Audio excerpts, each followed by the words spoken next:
Do you want to create videos for social media and grow your business, but you're not quite sure where to start? Stay tuned to find out.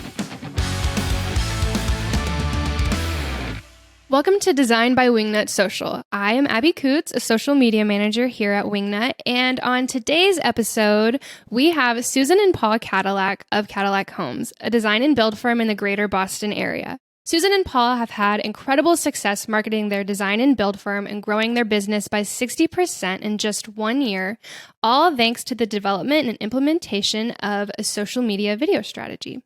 Today, they'll be sharing some of their content creation secrets with us. So, Wingnuts, please join me in welcoming Susan and Paul to the show.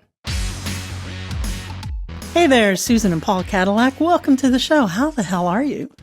Awesome. How are you? So excited to talk to you. I am so excited to talk to you guys, both of you guys. You guys are killing it in all areas of interior design, and we're just going to drop some serious value bombs today for our listeners. So are we ready to dig in and talk about your success? We're ready. I want to talk about value bombs because that's a great term you just used there. That is a good term. I will regurgitate that. I stole it. I stole it from another podcast host. We won't tell anyone. Never let the truth get in the way of a good story, darling. 100%. So before we dig in to our amazing show that we have in front of us, just tell us a little bit about yourselves, who you are, who you help, and we will get it going. I'm Susan Kadilak. This is my husband, Paul. And we are a design build firm based in Burlington, Mass. And we do home renovations, custom building, and then we also do spec building. And we have a real estate brokerage. So basically anything that's involved with the home, from finding one, building one, designing one, we can help. Wow. And you basically work 24 hours a day. Got it.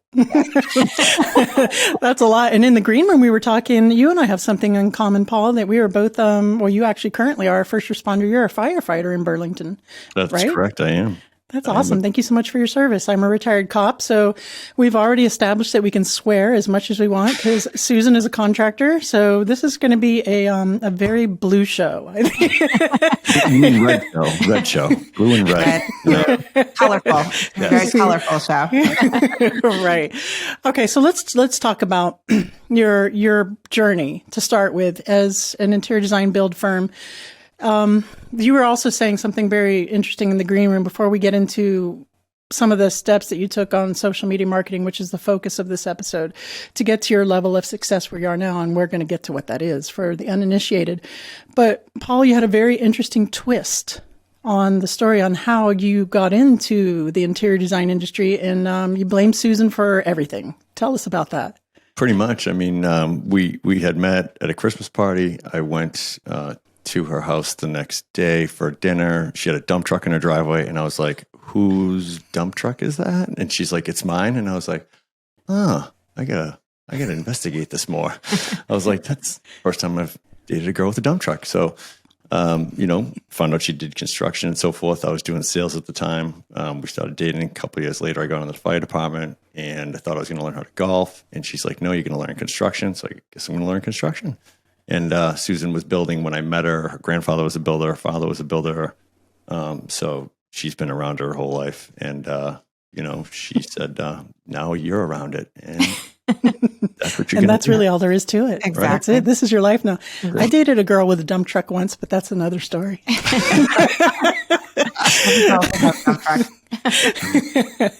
All right. So let's talk about, we'll start from the top and we'll deconstruct it. So your show, Renovation, Rekindle, that's on Apple TV and all kinds of other huge multi-billion-dollar outlets. Tell us a little bit about Renovation, Rekindle, and then we'll talk about your journey to getting to that level of success. Sure. Yeah. So Renovation, Rekindle, it's in the App Store, can be downloaded anywhere. So we have season 1, which is completed, and basically it follows us with our clients through a full home renovation. We have everything from like whole home remodels, new builds, and it's just going through that journey of, with the client from the beginning, their story, going through the whole renovation process, the things that Paul does to make the process more interesting is what I'll say. You know how us first responders are, darling. Sometimes people They think there's a, nobody's dying. That's what I tell people.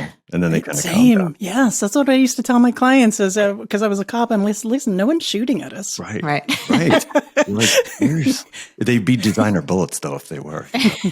How did you start Renovation Rekindle? Was this a YouTube channel that just grew into something crazy? It was. I'll take this one, Susan. She comes to me. Susan comes to me and says, "We got to do video." I'm like, "What are you talking about?" She's like, "We need to do video."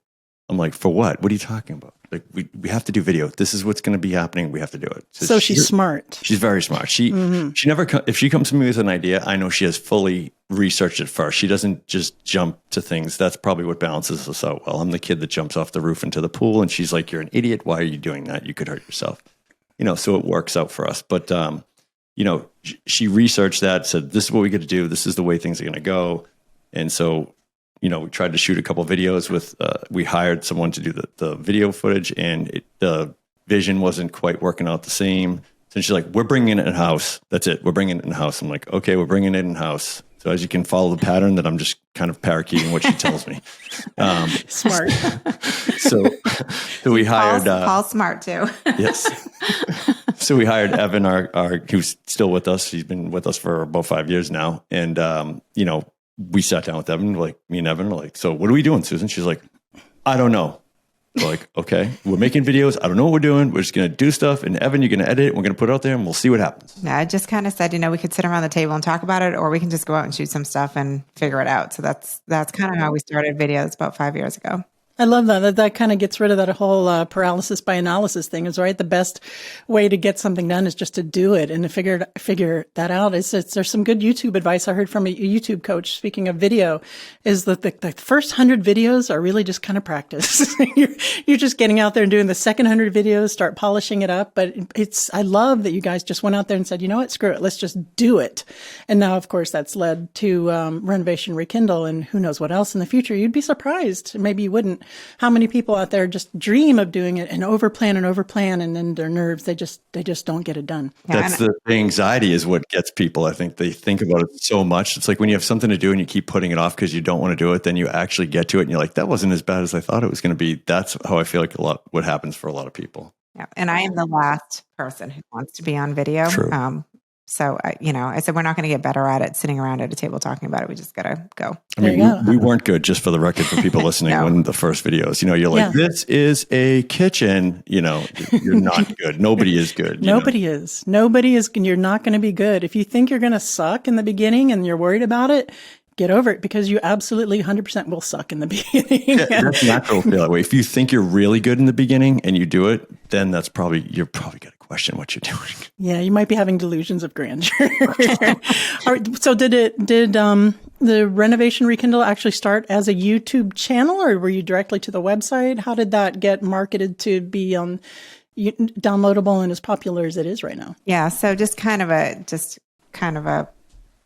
looking back. So Renovation Rekindle kind of came as an evolution of the social videos. So the videos were getting longer, they were getting more in depth. People were asking for, more like full projects, because at the beginning they were just little snippets of us at the job site, not really a full project. And then as they kind of evolved over the years, people said, "Can you show some more clients? Can you show more details?" And around this time, we were getting calls from production companies about potentially doing a show. And I would say it was just kind of a natural evolution of what we were already doing on video. And the show just kind of grew out of that. And our clients were gracious enough to be on the show and to participate in the show. And we just finished filming season 2. So that's another 8 episodes that are coming out. So it just kind of really grew from social.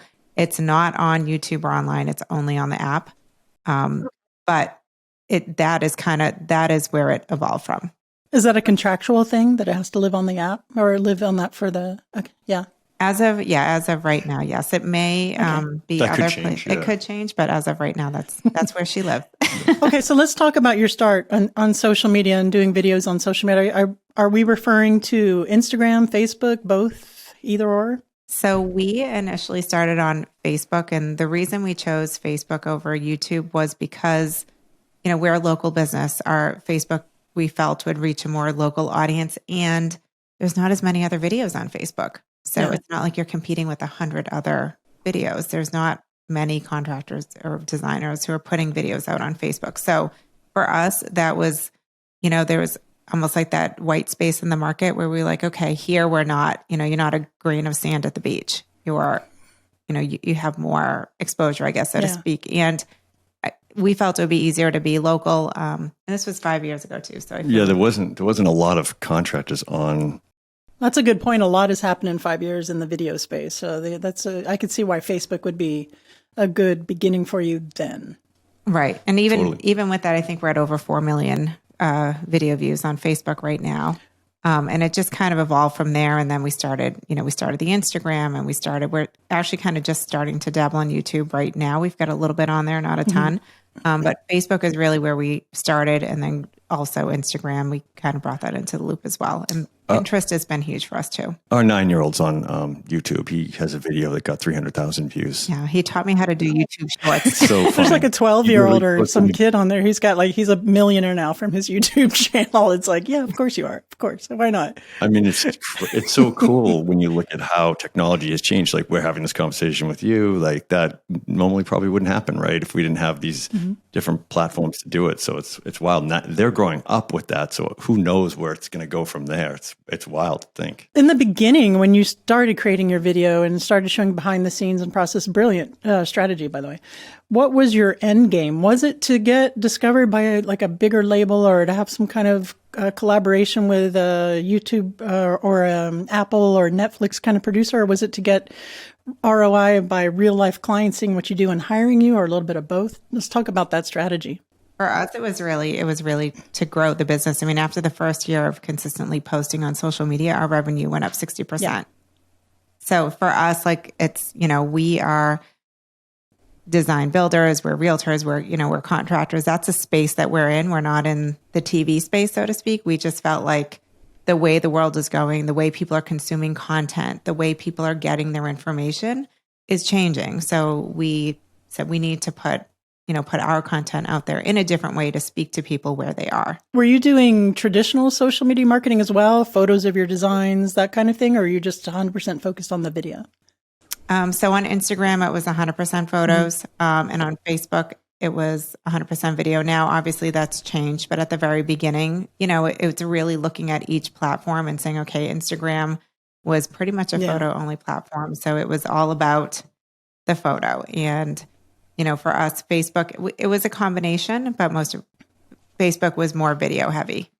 Yeah. So now that's changed, of course. So Instagram is leveraging video heavily, to compete with TikTok and YouTube. And what I wanted to say, I had this thought, but menopause brain made me forget it for a minute. So the YouTube channel is actually, I'm sure you guys know, is YouTube's owned by Google. And your videos that you put on there, if they're answering a viewer's question or answering a pain point, when they go into Google to search it, your videos will pop up as an answer to that question.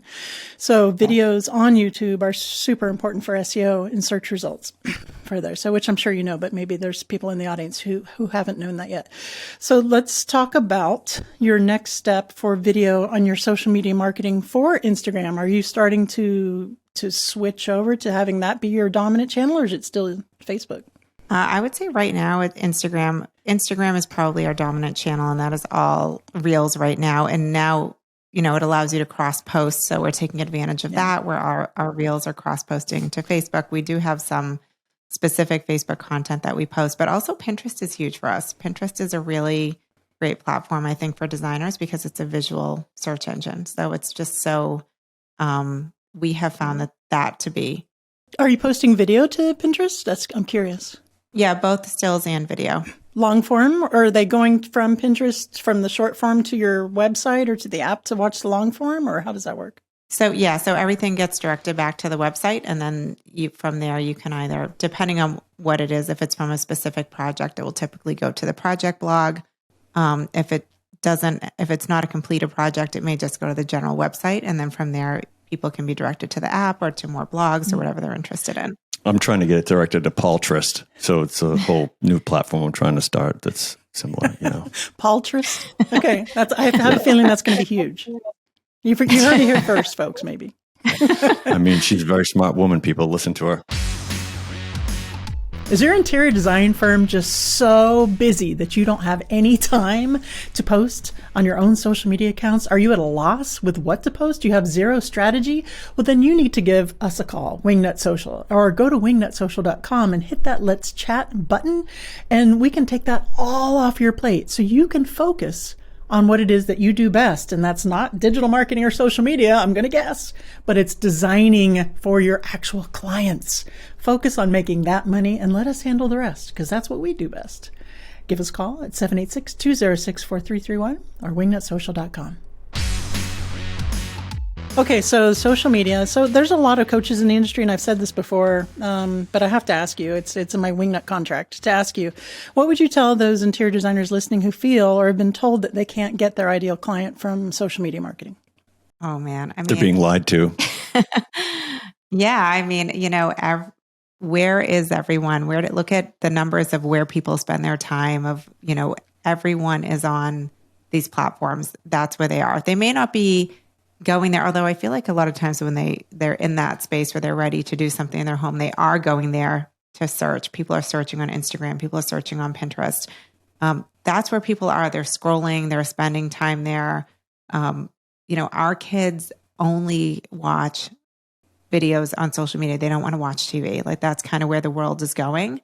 So I think everyone is kind of on those platforms. And I think people know from their own personal use, they know kind of their own behaviors and what platforms they're on. So I don't know. I mean, I think everyone's there. So that's, to me, it's like you got to go where your clients are. And I think your clients 100% they're on there. I mean, we are actually, it's funny you were talking about Google, because just from social media alone, I mean, our business has grown tremendously. And I literally just realized like a week or two ago that we have never listed our business on Google business pages. And I said, oh my goodness. I was like, I can't believe, I was like embarrassed. I was like, how did I do that? Somebody asked us, I think, recently. Yeah. And I said, I just realized that we have not actually done that yet. So even without that, just the social media alone, our business has grown, and our clients. And that's the other thing. I feel like when you're posting so much and you're putting your content out there, your clients are attracted to your content, because if there's a client out there who isn't a good fit for you and they look at your content, they're just never going to call you. You won't even get that phone call. But if someone's looking at your content and watching your stuff, they'll usually do that for a while before they'll call you. And they're often a better fit because they've already sort of pre-screened you and decided, oh no, I like this person, or they've made a decision before they've made the phone call. So I think not only can you find your ideal client, but the quality of people who are reaching out to you are probably better than traditional advertising, because they've already sort of pre-screened you and decided, yes, I like this person. I'm going to call this person. This is who I want to work with. There's a lot of people have said, I've done the 3 contractor thing or designers, whatever. But at the end of the day, they knew they were going with us. It didn't really matter. They went through the motions. But, and first job, when we were first doing it, it's like, people would say, can you come price this? Then that has changed, and the tone's more of a, would you consider taking this? So it's a much different take on it. And I mean, that's a great spot to be in. And I've said before on the show that interior design especially is a very intimate interaction, right? It's a very intimate engagement. You're coming to where someone lives, loves, or home, and you're, for better or for worse, kind of judging, whether you're doing it internally, right? Or their space. So they want someone they can trust and they feel like they know and are comfortable with. Well, so what advice would you give interior designers who are reluctant to start doing video, that maybe they don't want to be on camera, or, that you know what I mean? There's designers that I don't want, even though they're eponymous, their business is Susan McNuggets Interiors, but they don't want to be the face. They don't want to be on camera. They don't want to be behind the scenes. What are some things that you would just tell them that right now would change their mind and make them just get out there and do it? I mean, I would say for now, if you're doing nothing right now and you don't want to be on camera, but you need to start with visuals, start with pictures, start with concepts, start with other things that you don't necessarily have to be in, and then maybe start working in just a little snippet of yourself, maybe in the middle of the video, and then, cover the rest of it with pictures. There are so many different ways that you can make videos to post out, to put out there, that if you really, really, really are opposed and you need to start somewhere, I would just start with videos. You can take videos on projects, of drawings, there's so many things you can do. I think you just gotta jump in and start. And I am still a lot of times not comfortable on video. It's not my favorite thing to do. But I love it. Paul loves it. I can tell. Well, you're both naturals, but I can tell Paul is having a little bit more fun on video. Oh yeah. I mean, Susan's she's more shy, so that's fine. So I figure if I'm more of a knucklehead than I usually am, then maybe she's a little more comfortable, because people get embarrassed about being on video, right? But that's you. Like that's who you are. At the end of the day. So one thing the Firehouse has taught me is they teach you about you. You learn very quickly about you, your quirks, your things you do. They will tell you, and they have no problem doing that. So it's like living with social media. That's what it's like. And the things are, you learn to accept it. You might watch your first video of yourself and be like, oh my gosh, I hate this, da da da. But you know what? You just learn to accept your faults. There's things that you do that you don't know why, and you can't explain it, but you start to learn to kind of laugh it off and laugh at yourself and be like, yeah, that's what I do.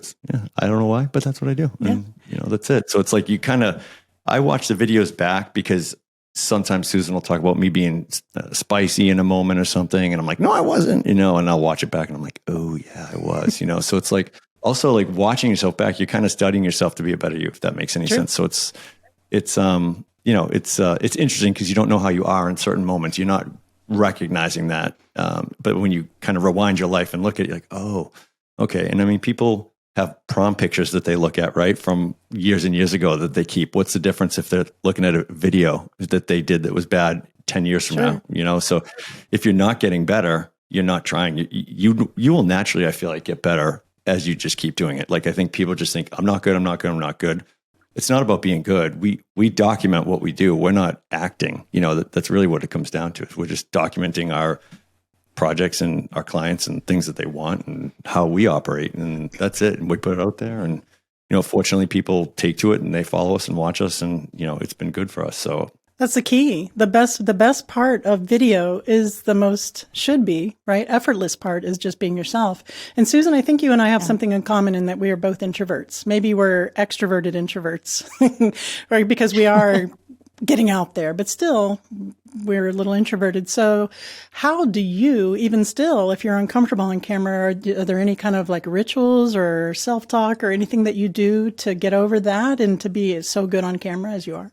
I mean, it was just really time. It was really just, doing it over and over again. And then eventually it's just like, whatever, I don't care anymore.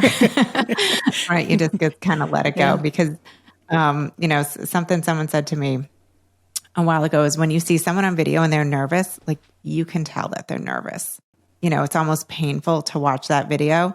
And I feel like, do I want to look like that on video, or do I just want to I think you're your own worst critic sometimes, and you are over analyzing it. So actually, when we first started doing video, I had a rule that I was not allowed to approve, or, our video camera guy who has been with us for 5 years, he had sole authority to edit the videos, finalize the videos. And for a full year, I didn't even look at them before they posted, because I would have said no to every single one.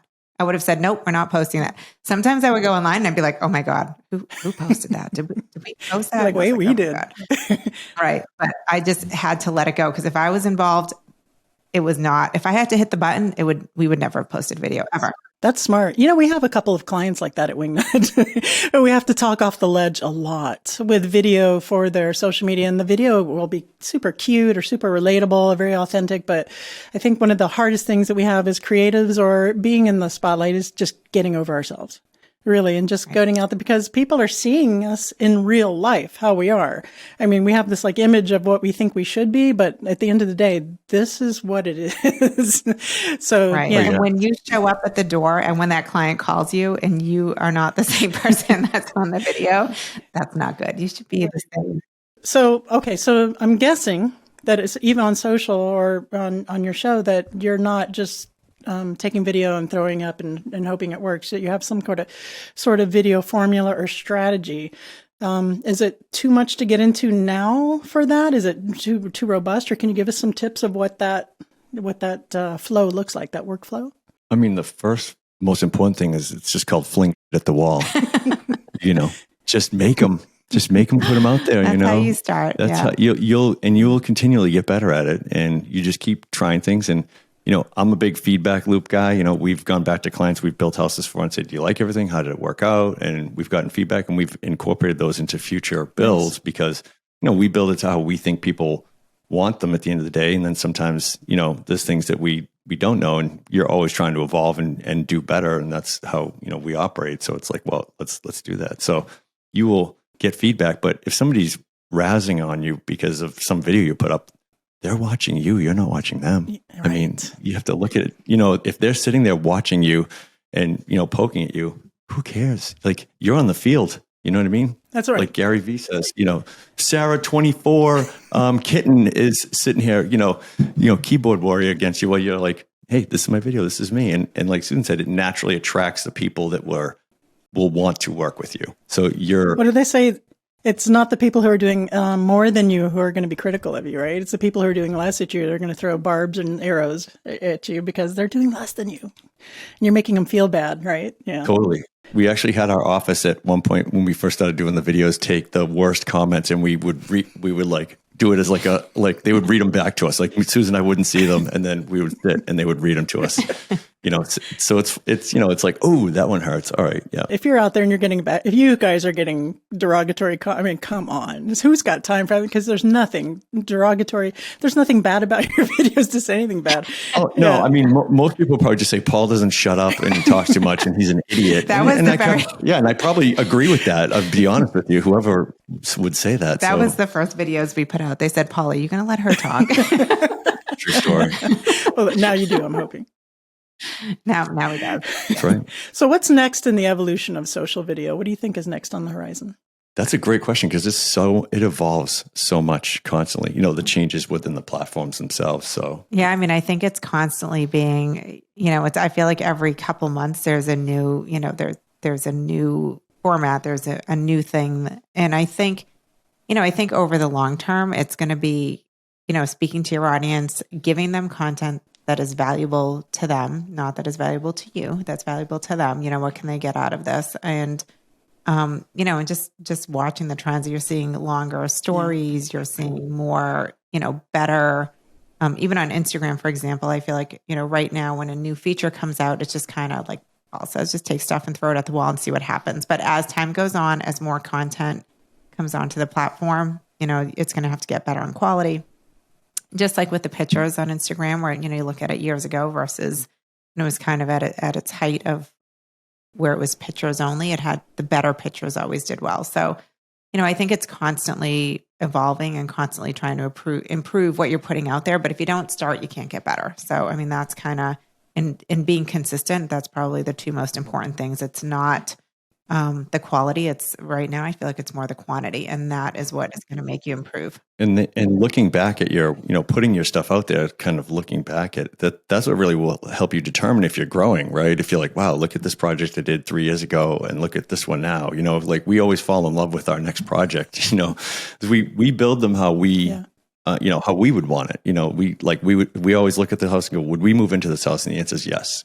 So it's always like, kind of documenting that too and looking back, like our kids will be able to watch this someday with their kids and they might be like, grandpa's really weird. He says quirky things, so, but it's, you get to, it's not often you get to kind of see all that play out and, look at things, so it's fun to kind of watch. Just curious, what do you guys think of Instagram's turn towards being a video content platform versus the still beautiful imagery? I mean, I think video is the way the world is going. I think, I think a lot of things are moving in that direction. I think that's why we see TikTok being so popular. And I think, social media has been evolving and, we're seeing, even Pinterest has the pin ideas. There's more, there's more video. I think overall you're just seeing more video and they are desperately trying to catch up to TikTok, I think. Are you guys on TikTok? No, we are. We're not heavy on it. Yeah, but we are. Yeah, we're working on it. There's so many. There's so many platforms. Yeah, I mean, Pinterest is my big one that I'm really. Yeah, again, Pinterest, guys, going over to Pinterest.com. I haven't opened my Pinterest account yet, but it's on my list. Can I be a beta tester for Pinterest? I'd love to. That's 100%. You and me will be the only beta testers on them. Oh, you're so funny. I mean, it's it's just wild when you look at like Instagram was, like you said, it was a photo only platform. Then it has evolved since. I mean, even when stories came onto Instagram, it was like people were like, stories change. And now everybody's like, stories, so it's like change always happens. It's inevitable. And the sooner you adapt with change, the better things will be for you. So that's kind of how we always look at things too. Like, change is tough, but once you just learn to say, hey, you know what? It's going to come sooner or later. You can't keep doing the same thing you're doing. You're just going to be those two old Muppets in the back of the theater, So it's like, you gotta evolve, and you want to get better at your craft. That's what we talk about. Like jobs that we did when we first started, we're like, that's horrible. I can't believe we did that, now. But, when you first start out, you're just happy people will hire you to do anything, So as you progress, you want to look back and go, okay, we are getting better. That's the whole plan. Just keep practicing it and you will get better. Just keep putting it out there. Keep showing up. Keep getting better. I love it. The only thing constant is change, right? Completely. I was literally just going to say that, Tyler. Oh, I'm sorry. You guys are like As he one. was talking, I was literally just thinking that. I feel like I'm intruding on this relationship here, you guys. I thought I'm like fangirling, darling. Now I'm interrupting. Jeez. I'm so sorry. Guys, tell me what's next for Kadilak Homes. And if there's anything that I forgot to ask you on the subject before we get into the What Up Wingnut round. So the next thing we have is season 2. Super dropping exciting on the season 2. Very cool stuff coming out. Yeah, we have 8 new episodes dropping on season 2. So that's very exciting because as you know, with supply chains and everything else, it is not easy to get projects done. So we are very excited for that to drop. And that is dropping the end of October. That'll be on the app starting on October 29th. And then we're also working, on a couple other things. We're working on a shop. It's very tiny right now. It's a little baby shop, Kadilak Home Shop, but that will be coming more next year. Right. We're hoping to grow that piece of it. And Paltrist. And we also want to... Paltrist. Yes, please don't forget about Paltrist. That's the number one. Forget about those other 2 things I just said. The show is, Renovation Rekindle. We can deal with that later. That's a vehicle for Paltrist. Exactly. Totally. Yes. I get it. Anybody named Paul can join. It's maybe it should be called Apologize. That should be probably more like the Darla just gets it. She does get it.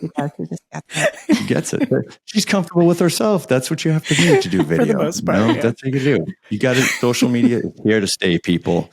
It's here to stay. Put your stuff out there. Let people tell you whether it's good or not. Yeah. Take what people tell you and make changes, or don't make changes. Stay to who you are, and that's the best part. Is those people will come to you. You just reach such a broad audience, and it's amazing when people call us and say, "I've been watching you guys for a year," and they meet you. And again, we're just regular people. We do birthday parties, bar mitzvahs, anything, dollar you need. Let Paul us know. does those. Yeah, Paul. Yep. I can put on a clown suit. Don't worry about it. Okay, kids, here's those 2 interior designers. Yay! Here's Susan, the incredible interior designer, and her husband, Paltrist. The founder and CEO of Paltrist. Guys, now I have to ask you, are you ready for the What Up Wingnut round? So ready. What would the hashtag on your tombstone be? Get it done. He's still talking. You're stuck on a deserted island, but you can have your favorite food forever. What's it going to be? I'm going to go with, this is so hard. Coffee. I know mine. All right, go ahead. You go first. Ice cream, no doubt. Nice. He eats ice cream every Me day. too. Every day. I'm going to go with yogurt. That was terrible. Yogurt? That was That's terrible. the best answer you could I come love up with? yogurt. I'm Are sorry. you kidding? It's like a different version of ice cream. Can you though. edit that? Yogurt? Plain yogurt? What kind of yogurt? No. What? I mean, Like I was going to Greek say yogurt coffee, or but I need like food if I'm frozen on an yogurt island. at least? This is Come very on. complicated. I am overthinking. You want to talk about overthinking? I'm overthinking this right now. I mean, I'm just going to eat Paul's ice cream. she's 100% Okay, next. Italian. I would think she'd say meatballs or something, No. anything, but Yeah, hey, listen, you know what? We can't judge. We're being awful right now. Yeah. If it's yogurt, Right, it's if yogurt. cheese cheese sticks. Cheese sticks. That's my Ooh, answer. I would take cheese those too. sticks. Little, the string cheese. You take to school. Also an excellent choice. Unless you're lactose and you're on that island, then it's going to be But a who real long cares? time. You're on an island. You could just go Yeah, under any that's tree, true. right? It doesn't matter. Yeah, you don't want to be a brown island from being there too long. Like, oh no. Firefighter and cop humor, ladies and gentlemen. Last but not least, please recommend a book that has impacted you either personally or professionally. Susan, go. So the last book I read was Talking to Strangers by Malcolm Gladwell. That was an excellent book. And it talks about how you perceive the way you hear information from other people. And it was really good. I'm going to have to go with Gary V's 12 and a half. That was his perspective is very insightful when you stop and think about how he explains things. You're like, okay, you know what? He's right. Yeah. So it's very, very impactful in that sense for business or personal. He's a big proponent too of just pushing out content. So Yeah, actually, that book was really good on like if you need to fire someone but you don't know how to do it. It actually there was a very helpful chapter in there, and I kind of used it. Worked out really well, I'll just say. I always see his book, like his chapters and his examples in that book specifically are more of he gives you that example, and then it's like a movie. You're trying to figure out what's going to happen, and he kind of does that. But when he circles back to why he did what he did, you're like, oh, well, that it's interesting how he gets that and why he does certain things. Because at the end of the day, he's not really a selfish guy. He wants to. It's not about him or the money. Like that's what's funny is so it's interesting. And that's what attracts the money. It's ironic, but when you have focus on the work, the money follows. That's what we say. Guys, please tell the audience where they can go to find out more about you, about your show, about Cadillac Homes, and we will call it a day. So everything, all of our social media, our website is at CadillacHomes.com, and that's Cadillac with 2 Ks. Yes, Kadilak. Renovation Rekindle is our app. That has our first season on it with 10 episodes. They got the second season launching at the end of October. Again, they're full projects from beginning to what they look like before, the design Susan comes up with, the execution, and then we reveal them to the clients at the end. And it's fun to be in that moment with people. So if any designers get a chance to kind of reveal a room or do something like that, we highly suggest you do it because it's an emotional process for people, and it's fun to be with them during that process. You guys can head on over to wingnutsocial.com and check out the show notes for this episode, and all those links will be there. Susan and Paul, thank you so much for joining me. This has been a hoot. I've had a great time. I'm so glad you busted our nut today with Wingnut Social. Thank you, Darla. Thank you, Darla. Thank you so much to Susan and Paul for joining us today. We hope that you have learned so much about the power of social media video creation and how you can use it to grow your business. For the latest social media and marketing news, check out our mini-sodes that drop every Monday, and don't forget to check out Wingnut Social at wingnutsocial.com. Thanks for listening, and don't forget to get out there, get uncomfortable, and be great.